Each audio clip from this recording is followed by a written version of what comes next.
skenario Tuhan tuh sangat indah gitu. Dengan kejadian hukum repetisi itu dan perjodohan itu, Tuhan itu merubah musuh-musuhmu menjadi orang-orang yang kamu kasihi dan sayangi. Karma terbesar adalah pasangan kita sendiri gitu kan. Jadi your spouse is your biggest karma in the past gitu. Jadi kenapa kita harus berjodoh dengan dia, itu ada hukum tabur tuai misalnya. Ada hukum namanya tarik menarik gitu. Kok saya harus ada tahu-tahu ada di suatu tempat yang ketemunya dia gitu.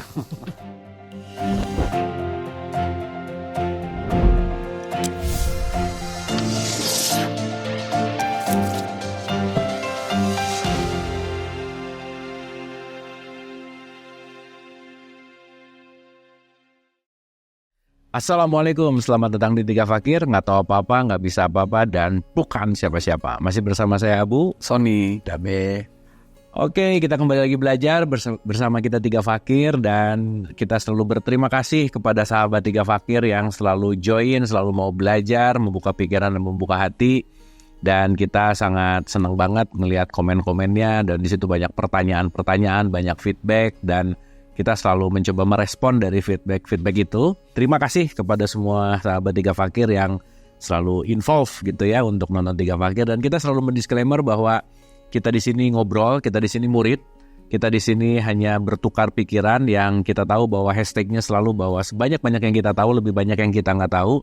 Jadi kita terus mencari tahu sehingga mudah-mudahan apa yang kita obrolin ini, apa yang kita pelajari menjadi sudut pandang atau puzzle yang lain yang mungkin tidak banyak dibicarakan di mainstream, tapi mungkin ini kita bicarakan di Tiga Fakir ini bisa menambah wawasan dan cakrawala kita dalam berpikir. So, selanjutnya kita akan masuk ke serial yang penting. Ini juga banyak sekali dibicarakan di komentar-komentarnya, di kolom komentar di tayangan kita. Dan ini saya rasa juga basic dari bagaimana kita menuju kepada kesadaran, karena kata kuncinya adalah parenting atau hubungan antara orang tua dan anak. Nah, kita akan bahas tuh parenting itu seperti apa. Dan sebelum masuk ke parenting, tentu saja kita akan memulai dengan sebelum parenting adalah penyatuan yang disebut dengan yang namanya memulai keluarga atau pernikahan. Nah, jadi kita akan bahas step by step. Kita start dari memulai keluarga. Langsung dulu ke Mas Sony. Silakan Mas. Makasih Abu, Bang Dame ya. Ini kita bahas tentang memulai parenting, yaitu memulai keluarga atau pernikahan ya. Sebenarnya kalau dilihat tuh pernikahan dua orang itu adalah hasil dari permutasi hukum semesta yang sangat complicated gitu. Di situ ada hukum tabur tuai yang berlaku. Sebagai contoh misalnya, kan kita udah bahas karma terbesar adalah pasangan kita sendiri gitu kan. Jadi your spouse is your biggest karma in the past gitu. Jadi kenapa kita harus berjodoh dengan dia, itu ada hukum tabur tuai misalnya. Ada hukum namanya tarik menarik gitu. Kok saya harus ada tahu-tahu ada di suatu tempat yang ketemunya dia gitu. Ketarik ke situ gitu kan. Lalu ada lagi misalnya hukum frekuensi, vibrasi, energi. Nah kalau di Quran biasanya di surat undangan tuh kan, surat 30:21 tuh dikatakan kamu dijadikan pasangan-pasangan yang sejenis. Jenis itu kan hukum tarik menarik ya, sejenis menarik sejenis. Frekuensi yang sama, vibrasinya juga sama. Atau misalnya kadang-kadang kasusnya misalnya kayak Nabi Nuh gitu misalnya, sama istrinya gitu. Ya memang lagi dibikin supaya Nabi Nuh bisa mengajarkan ke istrinya gitu kan. Jadi sangat complicated gitu loh. Sangat kompleks permutasinya sehingga akhirnya jodoh itu bisa bertemu. Dan kalau dilihat dari sebenarnya sebelum kita hidup ini, kita tuh kayak dikasih pilihan-pilihan gitu loh, jodoh-jodohnya gitu. Nah, jadi itu sebenarnya dengan hukum semesta itu kita sudah semacam ditunjuki Tuhan gitu. Bahwa nih kok harus kesini. Makanya kita kadang-kadang ketemu orang tuh langsung, ini kayaknya dia gitu. Kalau benar-benar hatinya bicara tuh, sebenarnya jodoh itu bukan dikejar tapi ditemukan gitu. Menemukan gitu. Jadi menemukan, ini dia nih, cocok pas gitu. Abu dulu mungkin punya pengalaman nggak punya pacar banyak gitu taunya. yang satu. Kalau diceritain satu-satu nggak cukup ya. Oh iya, oke. Apa-apa juga sih, kita sabar kok. Nggak enak kalau pada nonton nih. Oh, nggak apa-apa. Iya, nggak apa-apa. Jadi apa namanya, yang ini nih yang pas gitu misalnya. Nah tapi kadang-kadang kita nggak menemukan jodoh yang udah Tuhan atur gitu. Kita misalnya pakai otak pikiran lagi. Jadi kira-kira gitu. Jadi intinya tuh sebenarnya kalau dalam proses menemukan jodoh itu, kita tuh harus betul-betul bertanya. Kalau udah bicara di aku 2, aku 1 udah dialirkan kan. Akhirnya menemukan itu. Memang harus diusahakan sih, nggak mungkin jodoh datang sendiri kan. Diusahakan, tapi dengan aliran semesta itu kita akan ketemu yang pas gitu. Yang pas itu bukan berarti nggak ada masalah ya, tapi dengan masalah itu kita juga belajar kan dari banyak hal gitu. Jadi intinya tuh kalau mau dapat jodoh yang baik ya kita harus membuat diri kita pantas untuk itu. Dan secara hukum materinya akan diberi kemudahan-kemudahan dan petunjuk, tetapi yang namanya hukum pertukaran juga kan, sesuatu tuh kan nggak ada yang gratis ya. Jadi meskipun kamu udah ditunjukin didesain untuk jodohnya si A misalnya, lalu kemudian kamu udah membaik gitu misalnya, jadi dapat jodohnya baik, tetap aja hukum pertukaran tuh harus ada upaya gitu. Yang ngedeket PDKT gitu kan nggak bisa. Tahu-tahu di rumah aja nggak gaul nggak apa, Tiba-tiba dapat gitu ya. tiba-tiba dapat gitu kan nggak mungkin. Hukum pertukaran tuh artinya gitu. Meskipun kamu energinya besar dan kamu jadi orang beruntung dan didapetin kemudahan untuk jadi hidup sejahtera berkelimpahan, tetap aja harus kerja gitu. Tapi ada yang gaul terus juga nggak dapat ya. Nggak dapat ya. Itu takdir kali ya. Apa istilahnya, jodoh di tangan Tuhan tapi Tuhan lepas tangan. Tuhan lepas tangan. Iya, jadi apa namanya, ya gitu. Jadi semua tuh complicated. Tapi kalau kita bisa dialiri, kita akan mendapatkan kemudahan-kemudahan dan petunjuk-petunjuk untuk mendapatkan jodoh yang tepat. Tapi kita udah bicara tentang jodoh bukan berarti harus menikah dan sebagainya ya. Semua itu kan juga jodoh kita berteman ini juga jodoh kan gitu. Jadi jangan terus ini menjadi beban gitu. Benar nggak sih? Yes. Orang harus temu jodoh yang benar. Tapi karena kita bicara tentang parenting, artinya benar-benar orang udah kawin gitu ya sekarang nih kan. Jadi ya kalau mau mencari jodoh yang benar ya kalau bicara aliran ya kita akan dapat petunjuk-petunjuk. Oke. Kayak orang dulu kan ada anaknya mau kawin sama siapa, dia sholat istiharo dulu gitu, minta petunjuk yang benar gitu. Nah itu nanti akan dapat aliran gitu. Gitu sih. Oke, thank you Mas Sony, openingnya menarik banget. Nanti kita selami lagi. Bang Dame, silakan. Makasih Kang Abu, Mas Sony. Bismillahirrahmanirrahim. Saya ingin mulai dari apa yang bisa kita perhatikan dalam kita menemukan pasangan. Kan nanti kan formalnya nanti jadi pernikahan. Pertama-tama kan kalau kita di sekolah kan ada teman gitu. Nah begitu jadi teman, nongkrong, kongko-kongko, bisa laki-laki, bisa perempuan, sekarang katakanlah perempuan, jadi sahabat, teman curhat, ngobrol gitu, ada yang nyambung. Lalu kemudian dia makin dalam, kita sebutlah namanya pacar. Bertahan gitu kan, terus pada satu titik nanti udah kita jadian gitu, disebutlah dia pernikahan. Ada kalimat tadi dari Mas Sony, Kang Abu juga, ketika dia sudah jadi pasangan yang sudah formal, sudah diumumkan kepada orang banyak, sudah diumumkan kepada negara juga, dia menjadi karma terbesar kita. Ya kan? Karma terbesar kita itu ada sikap yang sangat penting di situ. Dia adalah cermin diriku. Semuanya gitu. Kayak kita di depan cermin, kita ngelihat wajah di cermin itu buruk, ya itu harus kita sadari. Itu pasti ada yang buruk dalam diriku gitu. Nah menyadari ini penting nih dalam proses kita menghayati nanti parentingnya gitu. Nah cuman kan kebanyakan orang kan tidak menyadari ini, tahu-tahu terikat aja karena hukum frekuensi, hukum tarik menarik gitu kan, hukum tabur tuai gitu. Jadi siapapun sekarang pasangan kita yang sudah terikat, ya sudah. Ini teman kita belajar, ini pasangan kita dalam bertumbuh. Apalagi nanti tidak sadar jadi orang tua, dia sudah dikarunia amanah. Nah disinilah kita akan berperan lagi nih. Selain kita sebagai pasangan suami istri dengan segala tanggung jawabnya, amanahnya. Kalau laki-laki nyari nafkah, jadi pemimpin, perempuan ngurusin rumah gitu.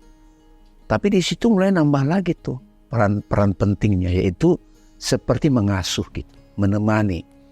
Nah banyak nanti orang ketika dia sudah punya anak, apa yang dia dapat dari orang tuanya itu diturunkan otomatis gitu. Jadi kesadaran kita dalam berpasangan itu penting. Saya mau intimate dengan seseorang. Karena nanti ada juga Mas Kang Abu dan Mas Sony, orang banyak kecewa dengan keluarga pernikahan. Di luar negeri sudah mulai banyak tuh kecewa. Kenapa? Karena pusing dia ngeliatnya, mending gue bebas dulu deh. Nah disinilah penting saat kita memutuskan saya mau menikah sama dia formal, sudah mulai ada kesadaran aku 3, aku 2-nya, syukur-syukur aku 1 gitu. Nah, karena Abu kan suka juga diundang ceramah-ceramah pranikah kan, saya juga nih tanggal berapa gitu. Wah ini kalau saya yang dulu beda nih cara memberitahunya. Pasanganmu lah karman terbesarmu. Gak saya kasihin, semoga sakinah mawaddah warahmah. Gak mau lagi gitu-gitu. Saya cuma bilang Anda sudah dapat perahu, ya namanya pernikahan, sosial mengakui. Ingat ya Anda mau menuju pulau cinta, katakan begitu. Tapi di laut ini ada ikan paus, ada banyak banget gelombangnya gitu. Jadi saya gak kasih lagi yang muluk-muluk. Kalian sering ngobrol ya, saling tukar-menukar. Jangan sampai dengan temanmu tempat tidur, kamu lebih senang ngobrol sama seseorang di game. Kamu lebih senang curhat sama siapa gitu. Nah ini kan sudah mulai jadi tidak seimbang lagi. Jadi ini kita berasumsi mereka yang sudah mulai menyadari, saya memutuskan berpasangan dengan kamu, kita bersama-sama untuk bertumbuh bareng, saling melengkapi satu sama lain. Nah kesadaran ini itu akan ada saling mengingatkan, pasti ada chaos-chaosnya juga, ada saling mendukung, kasih sayang dirasakan, baru nanti kita enak ngomong parenting. Oke. Dari saya gitu kan. Oke. Mungkin kalau saya sih sering bilang justru malah agak ekstrim gini bahwa tidak ada jodoh dalam hidup gitu. Karena ketika mengalami dan merasakan bahwa ini kejadian loh Mas Ani, Bang Dame. Sebelum nikah tuh kadang-kadang ada kata begini, kayaknya kita jodoh deh. Sebelum nikah nih, 3 tahun 4 tahun, kayaknya kita nggak jodoh deh. Berarti kan jodoh itu bukan sesuatu yang lasting gitu. Maka dalam perspektif subjektif saya melihat bahwa jodoh itu bukan yang sekali untuk selamanya gitu. Tetapi bukan jodohku, tetapi saling terus menjodohkan gitu. Karena dalam perspektif kalau kita bicara dalam pernikahan itu kan merawat dalam daily basis gitu. Jodoh itu adalah perawatan sebetulnya, bukan bahwa ya kalau udah kita jodoh selamanya kan nggak gitu. Karena salah satu hukum yang kita pernah bahas bahwa hidup ini adalah dinamis gitu. Makanya pasti aja ya kalau orang sebelum nikah tuh ada kata-kata he is the right man gitu. Dan itu 3 tahun berikutnya pasti kecewa pasti kecewa aja, atau she is the right spouse atau apa gitu. Karena semua orang ingin selalu sama dan menolak yang namanya perubahan. Karena ketika banyak komplain terjadi ketika kok kamu berubah ya. Nah kan udah hukum perubahan gitu. Makanya saya ngelihat bahwa jodoh itu adaptif, bahwa bukan satu kali oke dan seterusnya akan terus akan terjadi gitu. Makanya saya sih melihatnya bahwa pernikahan itu adalah daily basis maintenance gitu. Nah mungkin yang pengen didiskusikan sedikit nih ya, nextnya adalah tentang sakinah misalnya Mas Sony. Boleh memotong dikit? Iya. Makanya saya paling senang tuh Presiden SBY itu. Kenapa tuh Mas? Karena waktu itu istri saya masih muda. Ya lanjut. Istri itu ya. Gak berubah kan? Sekarang udah berubah kan? Alasan utamanya ya. SBY paling terbaik. Best. Istrinya Presiden SBY. Oke, nah ini sih mungkin tips ya kalau kita bicara gitu. Kan kalau kita lihat di surat undangan itu kan targetnya adalah litaskunu ilaih gitu ya, bahwa menjadi tentram gitu. Dan menjadi tentram itu kan menarik gitu Mas. Di satu sisi di surat 64 ayat 14 pasanganmu adalah musuh, tapi suruh jadi tentram gitu. Gimana caranya tentram sama musuh gitu Mas? Gimana ini Kang Abu, Bang Dame. Jadi skenario Tuhan tuh sangat indah gitu. Dengan kejadian hukum repetisi itu dan perjodohan itu, Tuhan itu merubah musuh-musuhmu menjadi orang-orang yang kamu kasihi dan sayangi. Nah, orang-orang yang dulu kamu bermusuhan, tahu-tahu dirubah menjadi orang yang tanpa sadar, kamu bisa mengasihi menyayanginya melebihi dirimu sendiri. Kalau ada orang tua mengasihi anak kan Dia mengasihinya. Orang tua tuh rela nggak makan loh demi anaknya makan. Padahal di masa lalu itu musuhnya yang dia begini gitu. Bagaimana nggak skenario itu indah sekali. Tuh Mas, keren. Jadi pertanyaannya adalah, makanya di 64 ayat 14 itu, jangan marah-marah kepada anak, mengampuni dan mengasihi gitu. Betul. Nah pertanyaannya ke kita adalah, apakah kita mau mengalami skenario seperti itu sehingga tanpa sadar kita mengampuni, menyayangi, mendoakan musuh-musuh kita itu seperti orang yang kita kasihi dan sayang, seperti kita mendoakan anak-anak kita sendiri, secara sadar atau nggak sadar gitu. Kalau secara sadar mah sekarang aja gitu, semua musuh-musuhmu kamu doakan dan ampuni. Kamu nggak perlu ngalamin peristiwa itu gitu, repetisi yang begitu gitu. Nah jadi kita harus sadar bahwa ujung-ujungnya skenario ini indah banget untuk membuat semua orang itu kita nggak punya musuh dan mengampuni, memaafkan. Kita ingin lebur ke dalam Tuhan yang Maha Pengampun, tapi kita mau mengampuni semua orang kecuali orang-orang yang kita benci dan kita musuhi. Padahal itu yang paling penting. PR-nya di situ. PR-nya di situ. Jadi itu skenario dari Tuhan. Musuh tapi jadi ketentraman gitu. Nah makanya di Quran itu kamu dilarang menikahi orang-orang yang musyrik. Surat 2:221 gitu. Jadi musyrik itu bukan beda agama, tapi orang yang frekuensinya itu selalu mengajak kamu ke neraka gitu. Perselisihan, pertikaian, permusuhan. Ngomong aja ngajakin berantem lulu gitu. Nggak pernah ngomongnya enak gitu. Adanya nggak pernah lemah lembut dan sebagainya. Itu orang-orang yang dari perjodohan kita bisa lihat gitu. Itulah orang-orang yang nggak boleh dimenikahi gitu kira-kira gitu. Jadi karena itu membuat kita jadinya nggak sakinah mawaddah warahmah. Kira-kira gitu.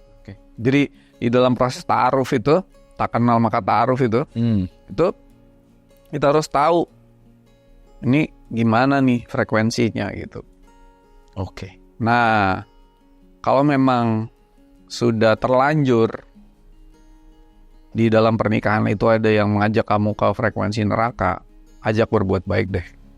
Sedekah, berbuat baik bersama-sama, menolong orang miskin bersama-sama, menolong orang yang membutuhkan bersama-sama, berkolaborasi di dalam perbuatan baik itu sehingga mengundang kasih sayang, energi kasih sayang masuk ke dalam keluarga dan menaikkan frekuensi kita dari frekuensi yang tadi penuh perselisihan, pertengkaran dan sebagainya itu menjadi frekuensi yang naik ke frekuensi tenang, damai, dan bahagia. Itu hanya didapat ketika keluarga itu berkolaborasi dalam berbuat baik. Keren Mas, thank you. Ini perspektif keren banget ya. Merubah musuh menjadi orang yang dicintai adalah skenario indahnya Tuhan gitu ya. Keren Mas, thank you Mas, thank you. Bang Name mungkin? Saya masih ingin teman-teman tiga fakir memahami betul pasanganmu adalah refleksi. Dia tadinya musuh saya, katakanlah hukum repetisi ya. Tahu-tahu sekarang kita berpasangan. Nah, memori bahwa dia musuh saya itu kan masih suka ini nih, makanya bawaannya berantem aja kan gitu. Nah, ketika kita sudah pakai kacamata pasanganmu adalah refleksi dari salah satu wajah dirimu di masa lalu, ya kita jadi menahan diri. Tapi kalau aku tiga, ego kita yang dominan, ya kita akan mutar di situ, terjebak di neraka. Tidak ada sakinah mawaddah warahmah. Tapi ketika kita menyediakan diri untuk refleksi, itu pasti ada wajah diriku di dia.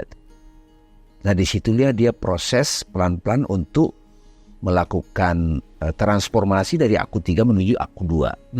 Makanya penting sekali sahabat-sahabat 3 fakir untuk menghayati terminologi yang sekarang kita kenalkan, aku 4, aku 3, aku 2, aku 1.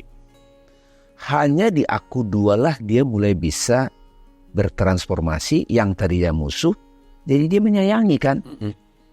Ada lagi begini Kang Abu, waduh kenapa ya gue dihina terus sama pasangan gue gitu kan. Ya saya jawabnya begini, ya di masa lalu soalnya lu menghina terus, makanya harapannya nantang, ya udah accept dan sampai habis gitu. Jangan balas lagi. Kalau dibalas lagi dia balik Balik lagi. lagi. Ya. Jadi ada satu sikap batin supaya sakinah itu nggak basa-basi nih Mas. Bukan semoga enggak. Ya kok gue dihina terus. Nah pada saat kita menerima dia adalah refleksi wajah diriku di bagian dari diriku dari masa lalu, saya terima, saya sabar. Beri aku kekuatan ya Allah. Ya itulah doanya. Bertahan. Nah begitu karmanya udah matang, udah oke, udah habis, kita juga tiba-tiba naik frekuensinya kan. Pada saat kita naik frekuensinya, pasangan kita belum berubah, tapi sikap itu nggak akan nongol ke kita. Dia nongol kepada yang lain gitu, teman dia di kantor, nggak nongol lagi ke kita. Baru pada level tertentu boleh jadi kita bisa ngajak dia berbuat baik kan gitu, supaya dia juga masuk ke frekuensi kita. Itu penting banget tuh, saya selalu katakan itu kepada beberapa sahabat yang datang ke saya. Karena kamu menyalah-nyalahkan pasanganmu gak ada habis-habisnya juga gitu. Bahwa kamu sudah tidak kuat, ya udah. Ya dibukalah wawasan ini. Bahwa kamu juga ada kan sifat begitu di kamu. Yang harus kamu bereskan gitu. Nah setelah kita begitu kan, nah ini kan orang tua yang sadar itu kan mereka yang sudah mulai stay di aku dua kan. Ya. Baru nanti terjadilah proses bagaimana menemani anak ketika dititipkan kepada orang tua ini. Karena nanti pada waktu mau, ya Mas Sony nanti bisa berbagi nih, waktu mau katakanlah terjadi proses hubungan suami istri, kan mengundang jiwa-jiwa yang, nah itu mungkin Mas Sony bisa berbagi nanti itu.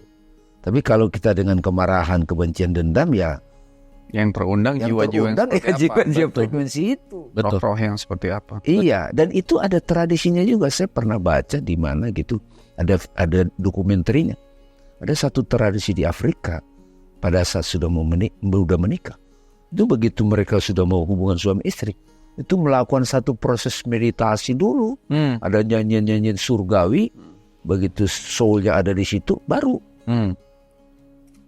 Betul. Sebenarnya itu bukan cuma sekedar waktu berhubungan, tapi sampai dengan kehamilan usia 3 bulan itu, sampai roh ditiupkan itu si ibu tuh harusnya ada dalam frekuensi tinggi, ketenangan, kedamaian, kebahagiaan, meditatif lah gitu. Supaya dia bisa menarik roh yang baik gitu. Oke. Kalau dalam tradisi Islam misalnya yang suka diajarkan para guru kan banyak-banyak membaca Al-Quran, surat Ar-Rahman. Tapi itu maksudnya kan hakikatnya kan. Ar-Rahman itu simbol dari keadaan kasih sayang gitu kan. Jadi jangan mencak-mencak nonton film horor sering-sering kan gitu kan. Jadi masuk ke bawah mimpi gitu. Oke, thank you Mas Sony, Bang Damai. Menarik ya, kita mau bahas parenting dan openingnya adalah bagaimana kita menjadikan orang tuanya juga sakinah. Karena semuanya refleksi, termasuk ke anak nanti juga pasti refleksi. Dan saya selalu mengatakan bahwa hidup ini adalah sekolah, the school of life. Pernikahan ini adalah universitas atau sekolah tinggi kehidupan. Maka pernikahan itu adalah perang panjang, tapi perang bukan untuk saling mengalahkan, tapi saling bertumbuh. Dan itu nanti akan merefleksi kepada parenting itu sendiri. Jadi artinya membuat atau mendidik dengan konteks kasih sayang diawali dengan kesakinahan dalam sebuah rumah tangga. Terima kasih.